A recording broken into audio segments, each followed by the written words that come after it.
a large room here, so feel comfortable to get cozy with each other. Darren Brown, wave your hand. Look at all the free room right here. Well, welcome to Producing the Next Generation of Native American Journalists, Educators. I'm your moderator this afternoon. My name is Antonia Gonzalez, and I'm the managing news editor for Quantic Broadcast Corporation and the anchor and producer for National Native News.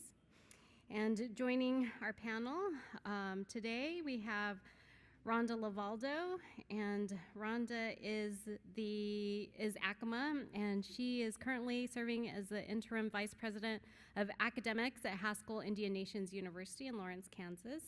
And we have Mark Trahant is ICT's editor at large, and he is also the former editor of Indian Country Today.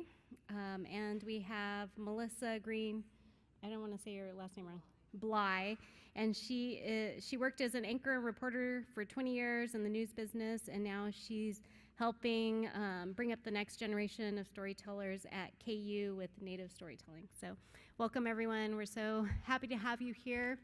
And Rhonda, I'll start with you. Rhonda, why did you want to host and come up with this panel? All right. So when I went through school, when I was going through Haskell and KU, I really had been impacted by non-native journalism educators, but I think the biggest impact was when I was getting my master's degree, and I had a Native American journalist who was able to mentor me. And so I felt like having her be a part of my education really helped me out. And so I just think about the impact of educators that are Native American, as a Native American in a university, is really great. And it really, I think, just shapes you as a person to think about the bigger picture of educating the next generation. And so that really impacted my views, and especially going back to work at Haskell. So I wanted to start about what Haskell has to offer, kind of like as a little starting point. So at Haskell, we have a 2-year degree, which is an Associate of Arts in Media Communications. And I have the mission there that we do. And it's very focused on multimedia and getting our students to learn about the software programs as well as writing and understanding what mass communications is and the impact that they can have telling their own stories on a bigger picture. We also collaborate with the Indian Leader, which is the school newspaper, and use their sites on YouTube to post the video production stories. And so they're able to use it as a way to reach others, not just at Haskell, but all around the world to share their stories. And so our students with the Indian Leader, it's the oldest Native American student newspaper, they know the importance of having that impact on not only their only student bodies, but to others that may read their stories. And it's actually had a bigger impact the past couple of years. I don't know if you guys heard during COVID, our student editor ended up getting in a lawsuit with the school president. And I think for him, he felt really compelled to fight the situation that was going on, but at the same time, he didn't want to be labeled as a bad person. And so to push him to move forward with this lawsuit, it took a lot of mental toll on him. And so I appreciate the Native American Journalists Association, along with other organizations that supported him during the fight that he went through. He thought he might get kicked out of school because of what was going on. And for a lot of our students at Haskell, this is the last place they look forward to going to because they don't have to pay so much to go to our school. And so, him being a part of this was really important. And so with this 2-year degree, a lot of our students end up going, and they can go back to their tribal radio stations, their tribal print media to work because they have the basic knowledge of what they're doing. But a lot of them go into journalism programs and end up getting a bachelor's degree. I've had probably about less than 10 of my students who have actually completed a master's degree. And so now, since I'm in kind of a supervisor role, administration, I've had to hire somebody to replace me to teach these classes. Right now, I have an adjunct who's a great student. He's a former student of mine, but we have to go through hurdles to hire people a lot of times here. And so trying to find the next educator to teach my students has been so important to me. And I just feel like there's such small numbers, it's hard to find those Native American journalism educators. Also to move to Lawrence, Kansas, who wants to move to the Midwest. But you know, I know there's other Native American journalism educators out there.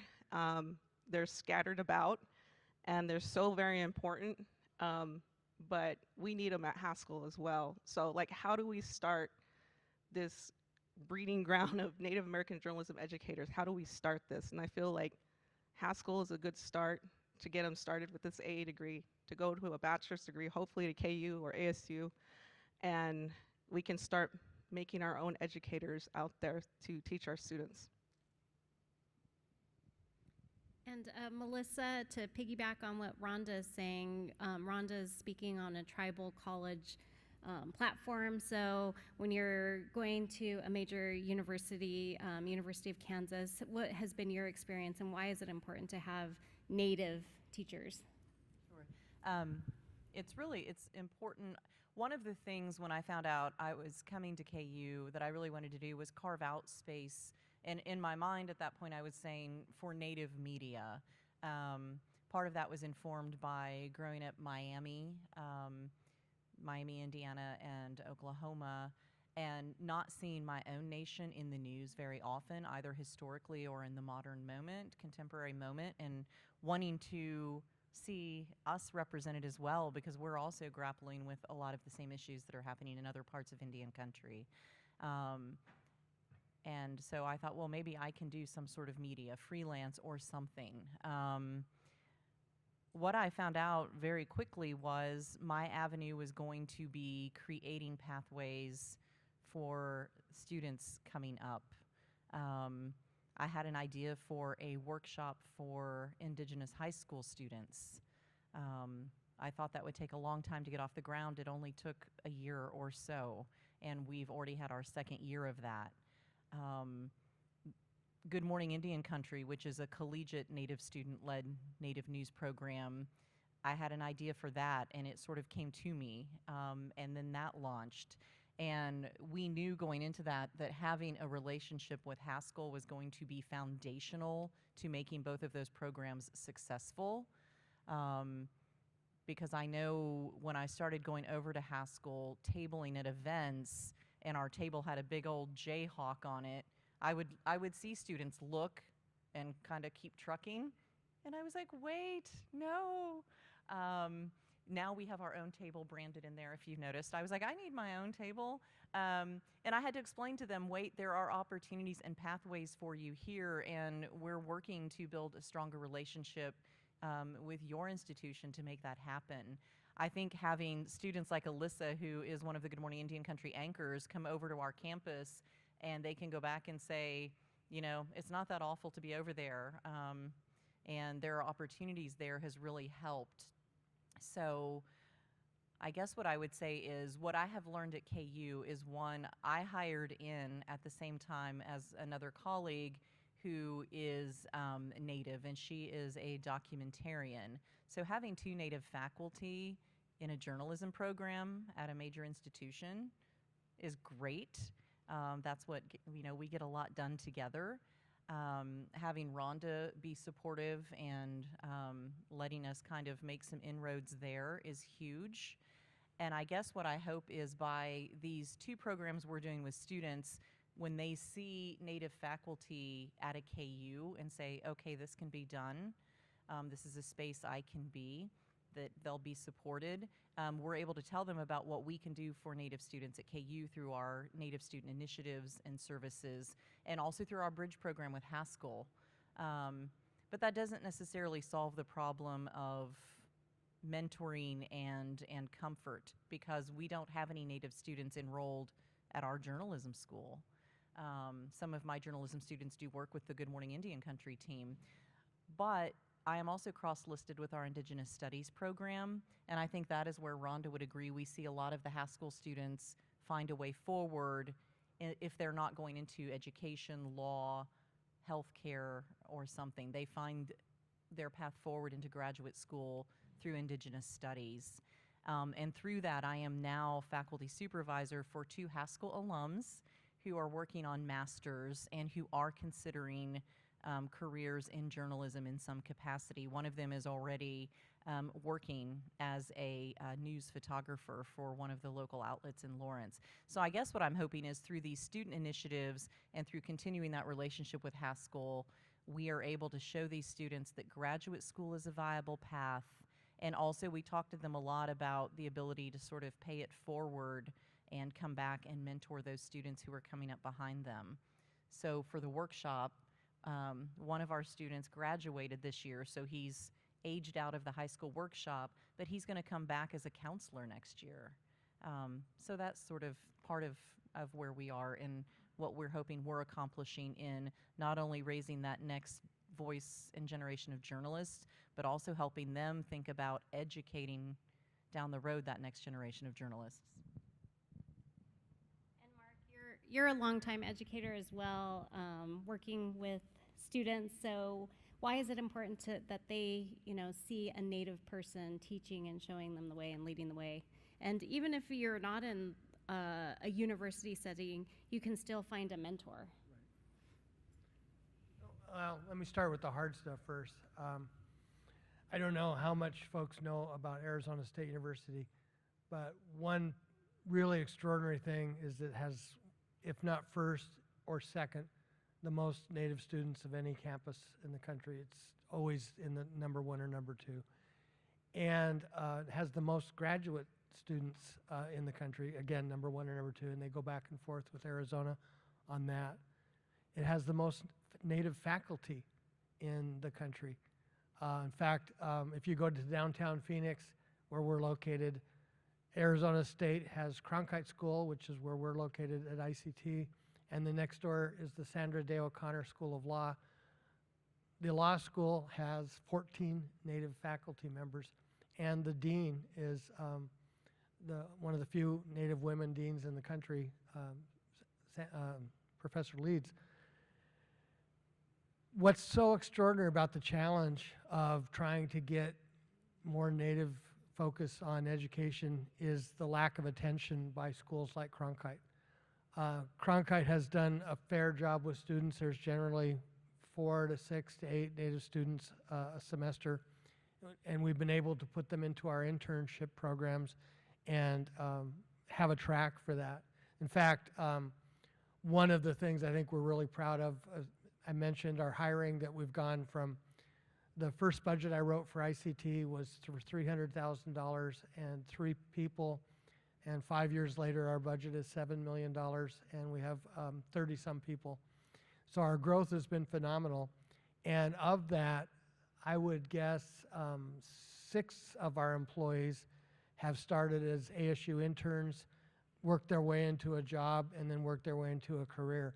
And one of our challenges, which is a fun challenge, is that many of the young people we hire, ICT is not their first journalism job, it's their first job. And that's really important because the challenges associated with that. So one of the things that, in fact, we have a 5-year deal with Cronkite, and as we near the second 5 years, I want to make sure the next contract talks about faculty, because here we are at a point where we've been here almost 5 years, and there's still not a single Native faculty member at ASU. They've had some failed searches, they've had some things that haven't worked, and I don't know all the ins and outs, but that's really a problem for us.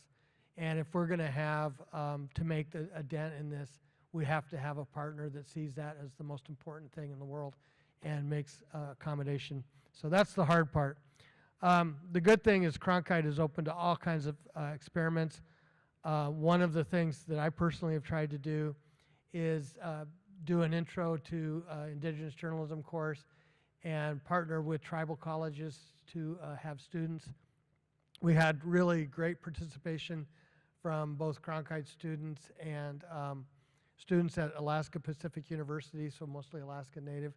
And we also had, last year we tried it with Nuetasanish Hidatsa College, and that was a little less successful for logistical reasons mostly, but it really shows the challenge. So here's the deal. ICT plans in the next 2 years to open up 9 bureaus across the country, and our big plan for fundraising is to raise money for those bureaus. But if we're not having a pipeline of students, it's going to be very difficult to keep things up. I'll tell you right now, anybody who wants a job as a producer, call and signal any way. We need producers like crazy. We need reporters across the country. We need folks that on the business side has been growing. We just about to make an offer for someone who's a development director. And what's really nice is we're the person that's probably going to get the job is now development director for a college. So we're in kind of that neighborhood of where folks we can reach. I think the relationship between journalism and particularly higher education, but across the board, is extraordinarily important. And I think we spend more time as professional journalists on working to improve journalism without spending nearly as much time or investment and strategy into how we can improve the investment on the education side. But it really needs to be both, and it needs to happen at the same time. One of the tools that Cronkite has, and again, this shows that we're not moving as fast as we need to, is they have a professor of practice. Every single NAJA member should be eligible for a position on faculty based on that professor of practice because of the type of things that people are bringing to the table and the experiences they have. And I think we need to press universities to move faster, that things are not happening on that side of the equation nearly as fast. One of the, I guess, failures of diversity programs in general, but in universities particularly, is they focus so much on the pipeline and not enough on the excellence. Yes, we need a pipeline. Yes, we need people starting their careers, but we also need mid-level people. We need people going back to university for high-level and a journalism equivalent of an MBA, and coming in and being able to say, we're going to do this, and be able to perform at a high level for an organization like ours. So I really think this is an important challenge for our time, and I think it's particularly important right now because as we see the growth of Native-owned media and the move into different areas with that, we need to match that with an education strategy that lives up to it. And Rhonda, maybe you can start off a conversation about the importance of having Native representation, because I know, just reflecting, when I was in college more than 20 years ago, I wanted to be a broadcast television reporter, and I didn't see that type of representation. But I found a mentor, Conroy Chuno, great investigative reporter, was a local TV station. You know, I didn't have any kind of Native person in the journalism department at that time to help guide me through TV, and then he introduced me to NAJA, and NAJA really helped boost my career. Without NAJA, I mean, I had these great mentors that like just threw me in the fire. You can read and study books and everything, but I mean, I remember being a one-woman band reporter right out of college, and it's because I had NAJA, because they threw me in the fire, and they're like, here's, you know, go do it. Go do it. And of course, Conroy was such a great mentor. And I would never ever trade that experience for the world. And I think another thing with retaining Native journalists is the pay was terrible. I was making like $7.50 an hour as a TV journalist in mainstream until I found my passion in tribal radio and public television. So just maybe you can start that conversation, Rhonda. Yeah, so when I was in college too, there was no Native faculty in the journalism department, which I'm glad that Melissa and Rebecca are there now. But you know, also is the stereotypes at that time when I went to school. You know, I didn't look like the broadcast journalists, and I was told that as well. Like, I was told I was going to have to cut my hair, and I'm like, for what? You know, and it was a difficult thing to have to deal with. And then a lot of the stereotypes that I was faced with, not even just as a minority, but as a woman as well, what you're supposed to look like to be on television. I went to go, you know, work at our local TV station, and I found that, you know, the stories that they had me doing were not important to me. You know, like Native stories are important to me. Those affect my community. And we have tons of Native people in Lawrence. It's a very big community. There was tons of stories I wanted to cover, and I couldn't because they said I was biased, just because I was Native. And so a lot has changed, and I'm glad, but it's taken a long time for that to happen. And I know for myself, showing my classes the work I've done, videos and reports, stories I've worked on, they get inspired that they can do that as well. And so I'm so glad that Haskell is there to introduce that to them, whereas, you know, a lot of our kids come from these really poor communities in the United States. They have nothing. They come there with nothing. And we give them hope that they can do something and be someone better. And that to me is really, really important. So we're that stepping stone. A lot of our students get their bachelor's degree, and then they go on to KU and get their master's degree or elsewhere. But I know it's so important for them. They tell us all the time, having a teacher, a Native teacher in their classroom is really important to them, and it inspires them to do better, especially at a time where we went through COVID, and you know, a lot of them went through this mental struggle of dealing with having to be at home, taking care of brothers and sisters, maybe even losing a loved one. I know that was terrible. At Haskell, you know, we were doing the best we could, but reaching some of the students who had no access to broadband and trying to do their work on a phone, you know, that was difficult. And just trying to just pull them along the entire way to get them to graduate. So I know the importance of seeing a Native person being your teacher and being your mentor. And I try and give that to my students. Unfortunately, now I don't teach anymore. I'm in administration, but I still have them talk to me. And actually, I'm the person they have to appeal to if they get on academic suspension. So I tell them, I was like, if I accept your appeal, you're gonna have to visit me as soon as you get back to school, and you're gonna have to report to me how you're doing better, because I wanna make sure they make it, you know, that somebody cares about their education.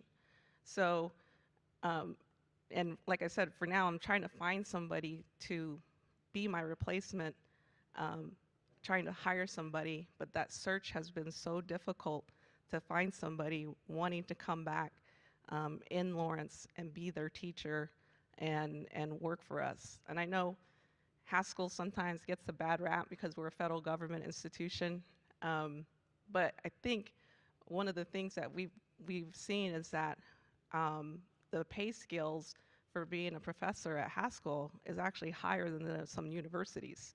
And so that's kind of the benefit. I don't think a lot of people realize that.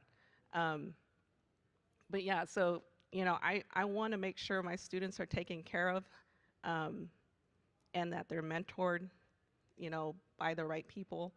And especially now overseeing academics, it's important that they see themselves represented in the classroom, because I know how important that is.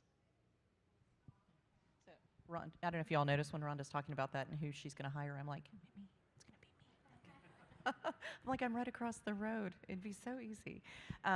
But what she's talking about is so important. I also wanted to touch on a couple of things that Mark was talking about. It's such a complicated piece because we need to have the infrastructure to support these students to think about and pursue a major in journalism or media, much less a career in journalism and media.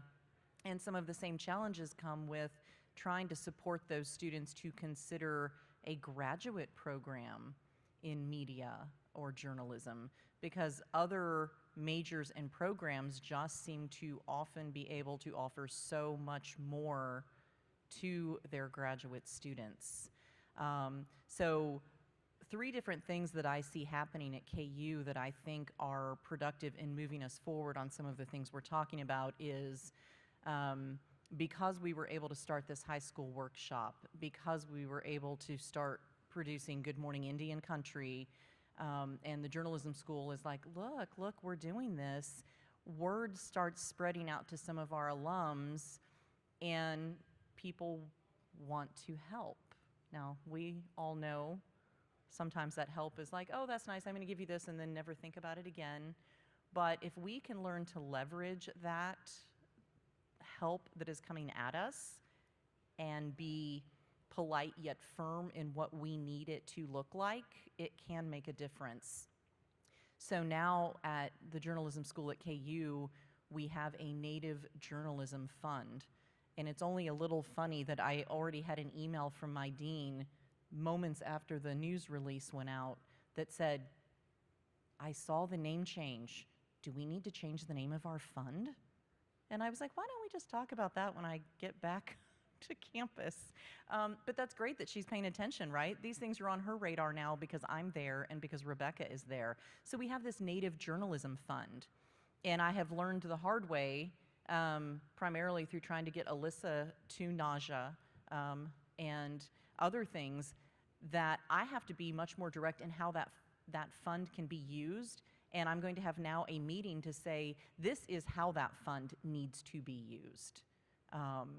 Not university controlled, but led by the Native faculty who that fund was created to support their work.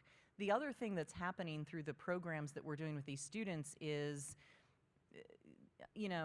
Alyssa and her co-anchors, Cole, they're coming into our studio and they're able to go on the air and be who they are and represent themselves in the way they want to be seen and represented as storytellers, which is important. And my KUJH team comes into that space as soon as they're wrapping up the show. My KUJH team is coming in because it's their production day. And they start having those conversations in the newsroom. Hey, what about that? Or they start asking them questions.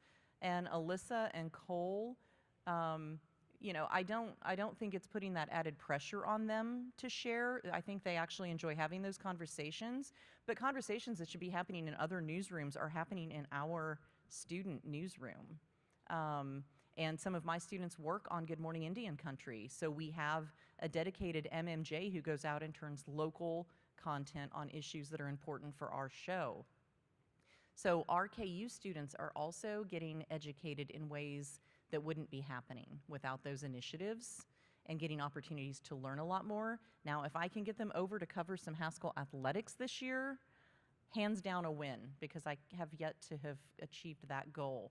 And then the last thing coming out of that is because we do have some funding and we have those conversations starting, I've been asked to develop a curriculum for a certificate in Native media. So instead of having the pressure of a full major or concentration in Native media, our students can do a certificate. So if we can be educating and bringing up Native students, but if we can also be educating non-Native students about the work we're doing, I think that opens up some real possibilities as well. So, some thoughts. What was the original question? Just the importance of representation. Now students can watch ICT and see a news anchor and know that behind the scenes there's producers and reporters who are Native, because 20 years ago that not necessarily was the case. Actually, and that goes back to 2018 when we first did Election Night Live. I was speaking in northern Minnesota just a week after, and a young woman came up to me and she was in tears, said it was the first time in my life that the news was for me. And that really got a sense of why the representation is so keen. I have such an odd background for academics. Maybe it'd be a good time to go there. Oh, okay. Sorry. I have always been interested in research and writing on scholarly stuff as well as journalism. And I remember one year when I was pretty young and I was a reporter at the Salt Lake Tribune, I gave a paper at the Western History Association. And one of the academics came up to me and said, "Why are you here? You're not trying to get tenure." And it was a refereed paper and it was getting all that. And I was just interested in the academic pursuit. I don't have a college degree. I I consider it the University of Shoban News, and then have now served in 2 different endowed chairs and have been teaching at 4 universities. And all the time I mentioned, I try to make it right clear immediately that I don't have a college degree, and it doesn't seem to bother people. I think that is a lesson in how the net has to be widened, that we have to look for people that aren't necessarily from an academic background, but who can contribute in one way or another, and to look for ways to open up that channel. And you look at the wealth of talent at a NAJA conference and just expand that by a couple of times, and you can see what the possibilities are. And again, it'd be to get both universities. This might be also a good time. I think other than Haskell and a couple of other experiments, we probably need to spend some resources, raise some money so that tribal colleges can look at journalism again. I've had a couple conversations with tribal college presidents, and it's a real potential. And I think one of the problems with journalism education on the larger question is that right now journalism schools are confronting what I call a narrative of decline. And that is everyone in the industry is talking about how bad it is and how jobs are disappearing. And that's just not true across the board. It's only true for mainstream media. I mean, we're growing like crazy and our challenges are growth. That ought to be a part of the education narrative too, and that's something that happens to be changed in how people teach journalism. So if I can say one thing on that, I absolutely agree with what Mark's saying. I am in a position because I did go to grad school and do the Ph.D. because that is what I had to do in my path. 20 years of industry experience definitely helped me when I went out on the job market looking for that professorship position. But I am in one of those situations where I'm required to do research publications in order to be promoted. And so while the college and the university love to tout the work I'm doing with those Native initiatives, those ultimately don't count for me when it comes to the bottom line of promotion. It is a bit of a, I mean, I'll just be honest and say it is a bit of a broken system how we value or disvalue depending on the avenue that experience. And for us as Native journalists, people, and scholars, our lived experience is, I think, the most value added we bring to any space we are in. And that needs to be valued much more so when we're looking at how to affect change in bringing more Indigenous students into the higher ed space and into considering being faculty members in any capacity. And Rhonda, not only just trying to get tribal colleges involved, but tribes, because I remember applying for scholarships, and for my tribe, the Navajo Nation, I got one of the top scholarships, and they were shocked because I was getting a degree in journalism and mass communications and a minor in Native American studies, because they want to give that scholarship to the engineers, to the lawyers, to the doctors. And so I was like, why?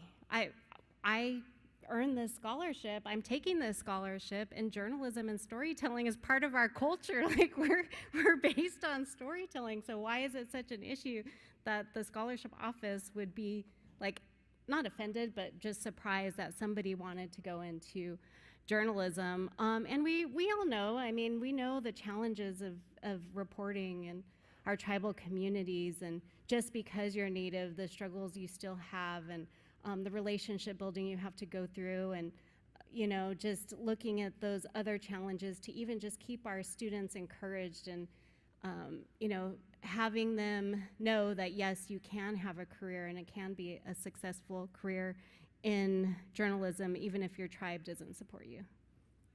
Yeah, definitely. I would say a lot of our students are surprised because they do hear that journalism is a dying a dying industry, and I'm like, it's not. There's plenty of jobs out there.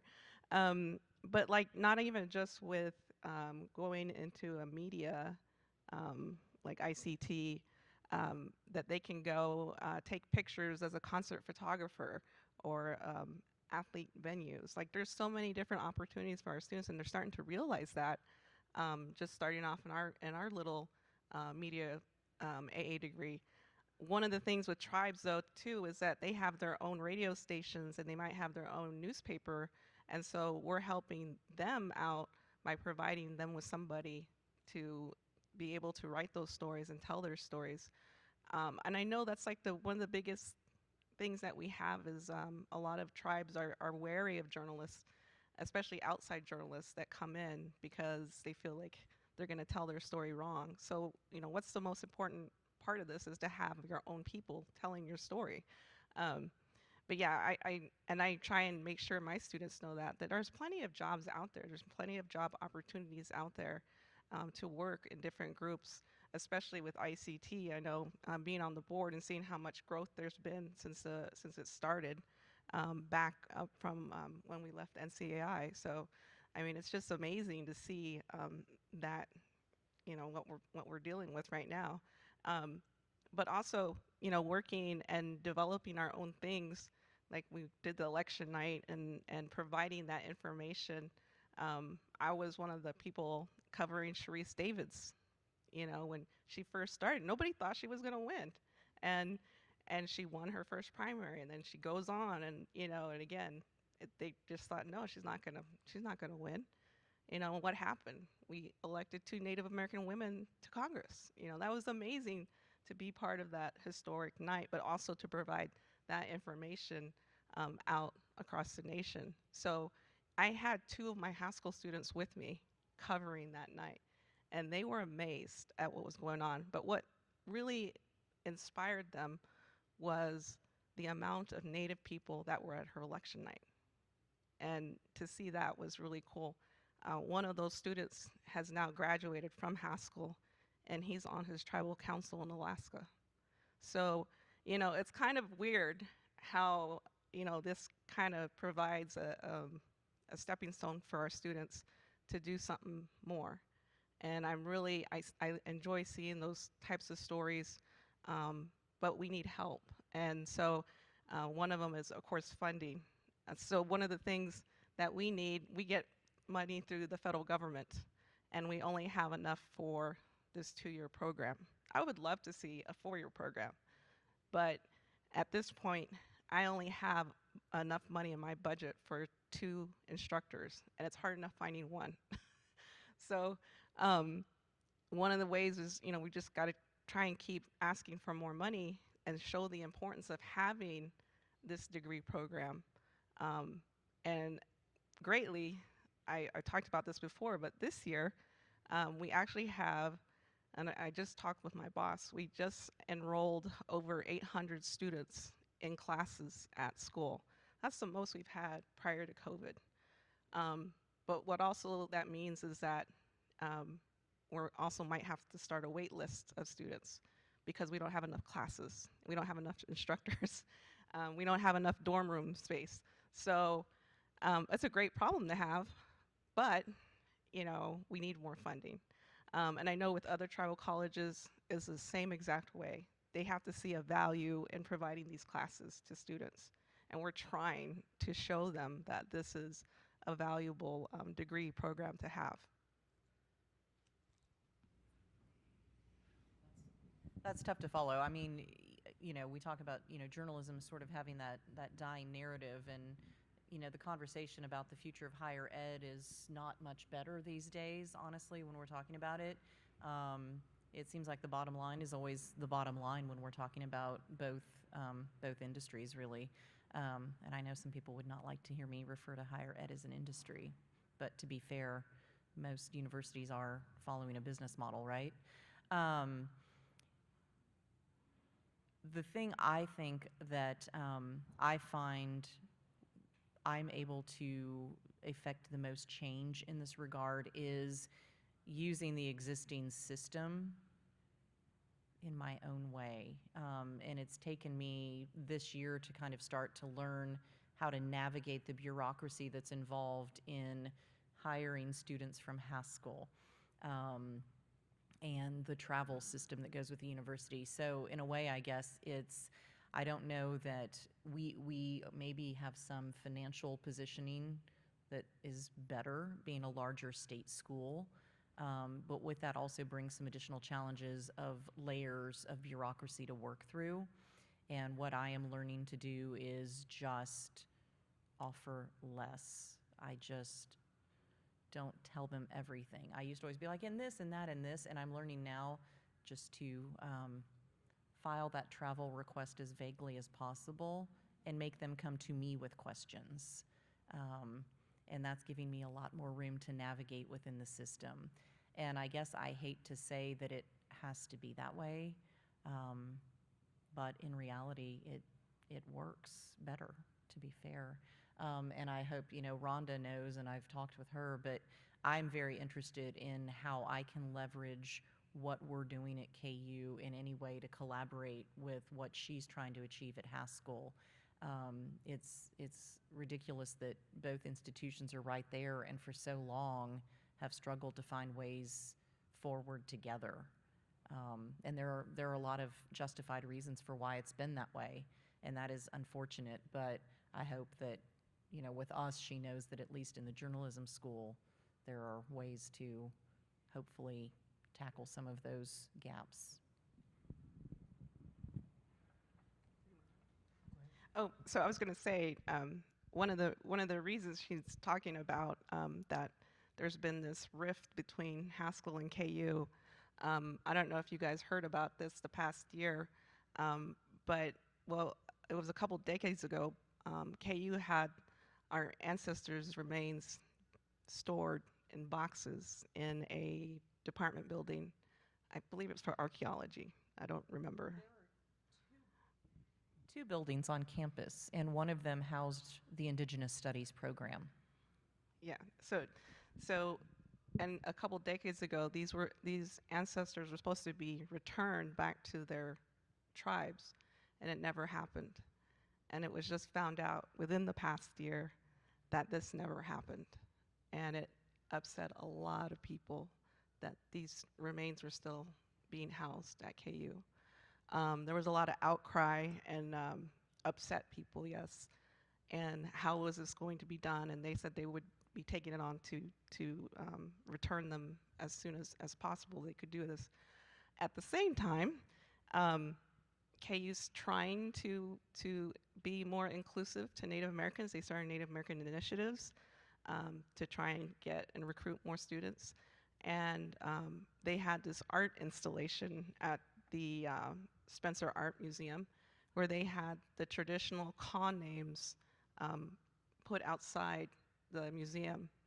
And one night, some students went and destroyed them. And so, again, it's not helping, not helping the Native American initiatives that KU's trying to do. And then you have these things that are going on constantly, especially when you have Haskell, down the road, 2 miles away, and these things continue to happen. And they made those men apologize to the Native American community. They did restorative justice, which was really, really great, although a lot of the Haskell students felt that it wasn't good enough. But that's part of the reason why we have this small rift between our universities, and for us to try and be like, hey, it's okay to go to KU, but it's difficult because students see that, they see that on the outside and they feel like they're still not part of that community. I had a former student who's in her master's program who did a project where she had a map of the city, and she had it blocked off in like different squares. And she asked people she was doing interviews with, and I was one of them. She's like, "Can you tell me where you don't feel safe?" And I was like, "Wow, this is a crazy research project, but it's kind of interesting." So she asked for each section, "Where do you feel safe, and where do you not feel safe?" And so I was really impressed with her research project. No, that was somebody else. And so she was doing it for her master's project. So I thought, wow, that's a great project to be working on. And then, what do you come up with that information? That's pretty amazing. So people are trying, and at the same time, I think a lot of people like to think Lawrence is a very diverse community. It is, but there's still some things that we have going on, like every town. But again, trying to make it okay for our high school students to be a part of KU is it's a lot of trying to convince them. Well, and I think a big part of that is because the work is being done by us when there could be much bigger gesturing and action happening at higher levels, and should be happening, especially with the art installation that was mismanaged on many fronts in the response. So I was going to talk about something else.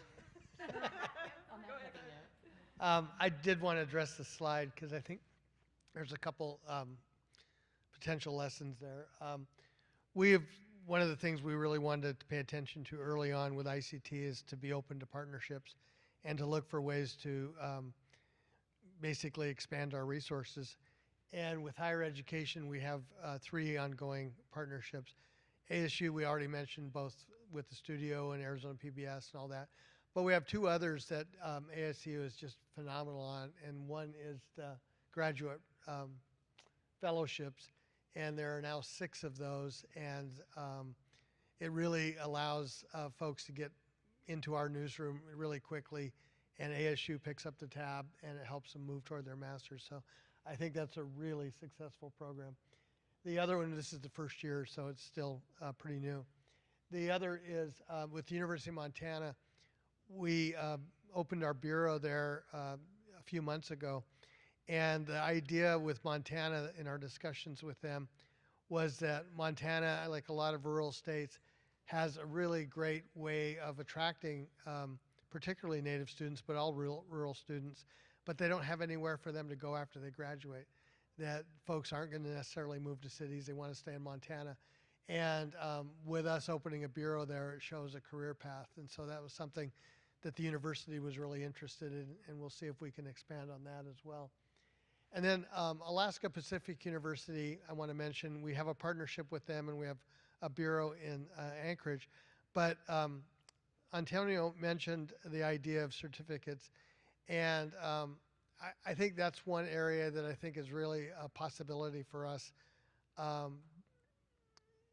In Alaska, they have revolutionized healthcare education with particularly dental health therapy, which is the dentist's version of a physician's assistant, and also mental health therapy, which is a mental health physician that is a physician's assistant.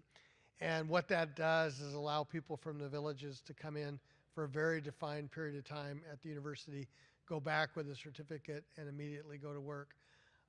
And the dental health therapy is probably the one that's most pronounced, but now you have folks with really 6-figure incomes practicing many of the aspects of dentistry from high school and a 2-year certificate.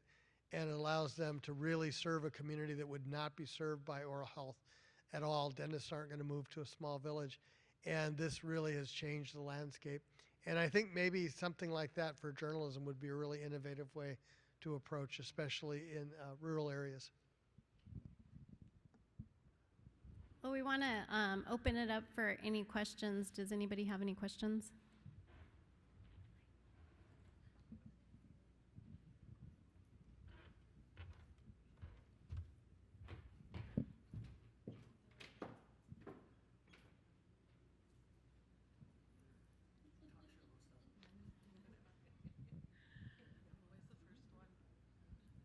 Hi, I'm Luella with 4 Points Media in Montana. Go Grizz.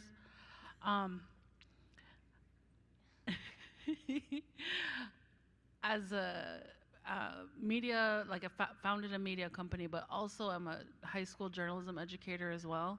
So what can high school journalism educators in Indian country do to work in partnership with programs like yours for any of you guys on the stage?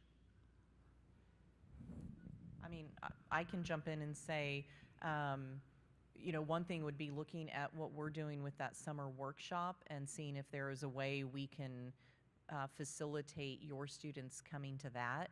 I would also say we are very open to doing, if we can do visits or workshops with your students. Both Rebecca and I are very open to exploring those possibilities. The workshop is at no cost to students, and there are some travel scholarships available. And it can be daunting for students to think about going to a different geography, staying on a campus like KU. But we could have some of the other students, you know, talk with them about their experience if that facilitates that. I guess I would say, what's that? Oh.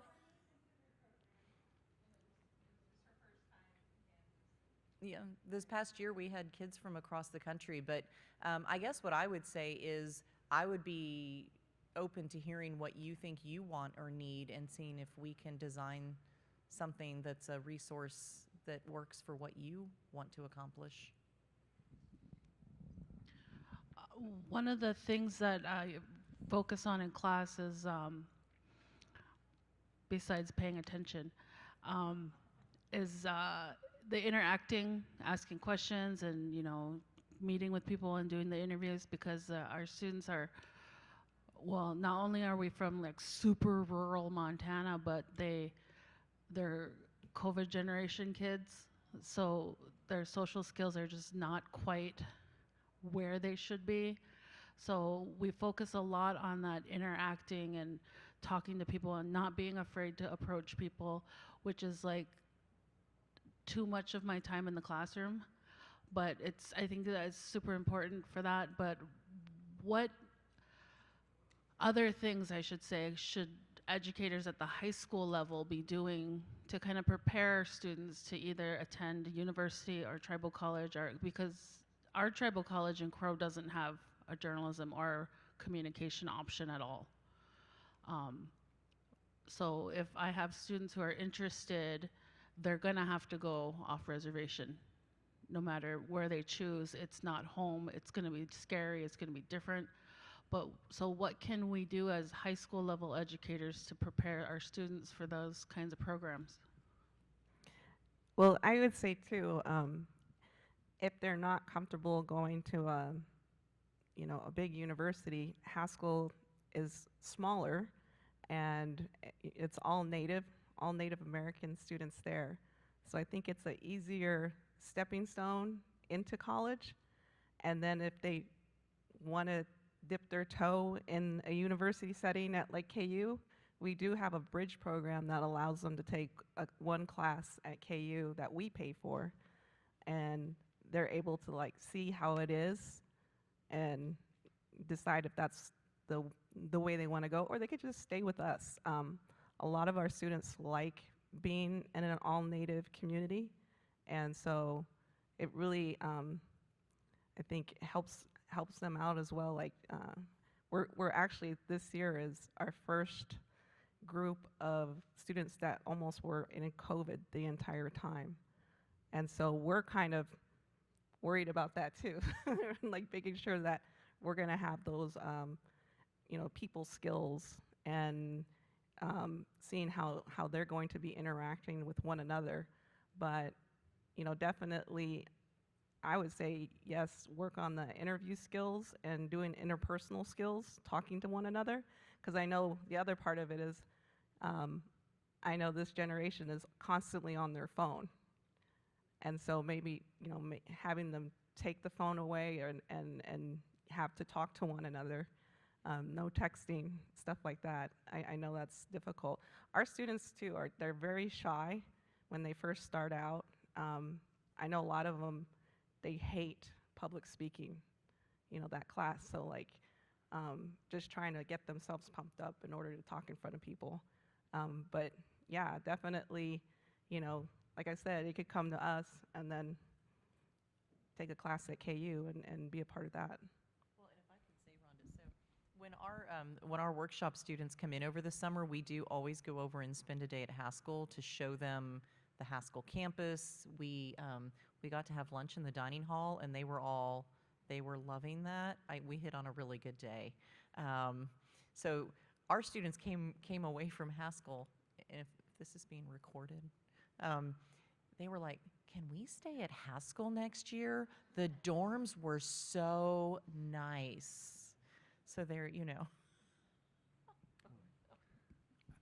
One idea I have is, what if you have your final work product from the students, is it a blogger or posting somehow, is to have them send it to the Billings Gazette and other publications. The great thing about the media being so understaffed is they might take anything like that and get their voices in print and write, and then people talk about it and get it kind of hooked on that. But I would look for avenues, whether it be a weekly paper or even in the established Montana papers, and get them to try to get printed and get experience that way. I think, can I say that, Mark? I think that's a brilliant idea. One of the students from Haskell that comes over and anchors Good Morning Indian Country was nervous about going home for the summer. She'd had a rough year, was a little uncertain about what her academic future was going to look like.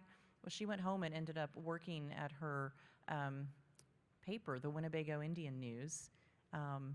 And I just met the editor today, and she said I was the only person at the paper before that student came this summer.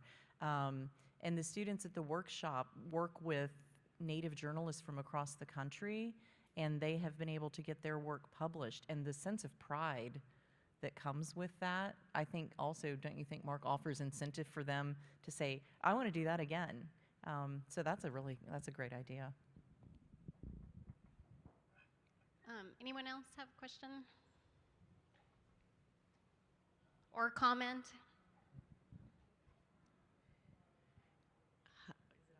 Hi, my name's Candace O'Grady. I work for the MasterCard Foundation here in Canada. I'm a recovering print journalist. Just kidding. I miss it every day still. But when I was a journalist, I was up north in the Yukon. So the work we do at the foundation in Canada is largely with post-secondary. So we work with a number of universities and colleges across the country in order to help Indigenous young people remain in and be successful in post-secondary and move into meaningful livelihoods. And when you were speaking just now, something that our partners have told us, so for example, the University of Lethbridge in Alberta, so the province just west of us here, they work in really close partnership with the Blackfoot Confederacy, and they have sort of, it's a support unit that's part of the campus that provides sort of individual support for students throughout their journey. So that could be academic support, access to elders. There's even emergency funding for, when emergencies arise. And I was wondering if there's anything like that at any of your institutions, or if there's plans for those kinds of things. It's not super common here in Canada either, but that we're seeing some examples of like a really concerted effort to put resources and sort of culturally appropriate supports in place. Thank you.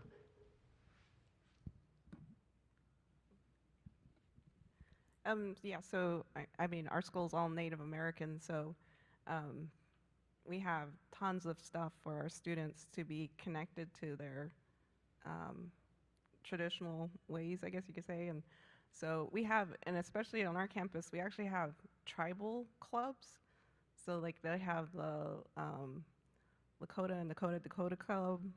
We have our Pueblo Club, of course Navajo Club, so that they're able, even if they don't even know their background, then they start to learn it themselves. One of my former students, he was the editor for the newspaper who went through that lawsuit, but he learned how to do weaving. And now he's doing he's getting his master's in arts. And so he's done like these really intricate belts and bags doing this weaving style.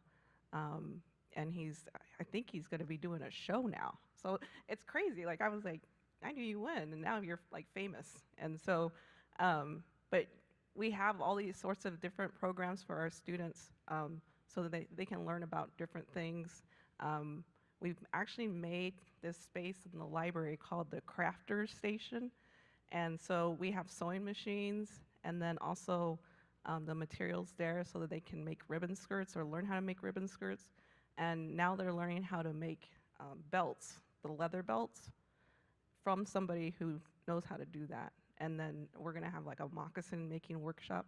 But we don't see those just as, you know, opportunities for them to learn. They're also mental health breaks so that they're learning to take a break from school and just learn that. If you want me, I will take a second. Is, you know, and I'm hoping I understood your question correctly, but, you know, so KU is a large state school. It definitely, after the art installation incident, had to reevaluate its response, and then the discovery of still having ancestral remains. KU has put a whole new infrastructure in place and has brought people in intentionally to address and be a more, I don't know if I want to say inclusive, but aware environment. So I think that is productive. I do think that that unfortunate incident opened some eyes to we need to be much more intentional and actually listen to the people who have been here for years. And many of the people who are in those positions are Haskell alums who are saying, we can't ignore our partner across the street. So things are better. And there is a First Nations Student Association that is very vocal and active. In fact, it was the Student Association that went through the process in getting to that public apology. So there are good things happening. There's still work to be done because it is a large campus. So. Any other questions or comments? Well, I have our contact information up, so if you have anything further or want to get in contact with our panel, and then I'll let the panelists close us up. I just wanted to say, since we know this was an afternoon and everyone was going to be wanting to be here, we're sorry we couldn't get a bigger room. Yeah, if you guys need to get in contact with us, there's our emails that you can find us at as well. I'm always trying to recruit for Haskell. So if you're interested, please let me know. You can just email me right there. Yeah. And just thank you for your time and for listening. And if there are any questions that occur to you after the fact, it can feel like a big, overwhelming topic, and good things are happening. There's still more work to be done, and it will take time.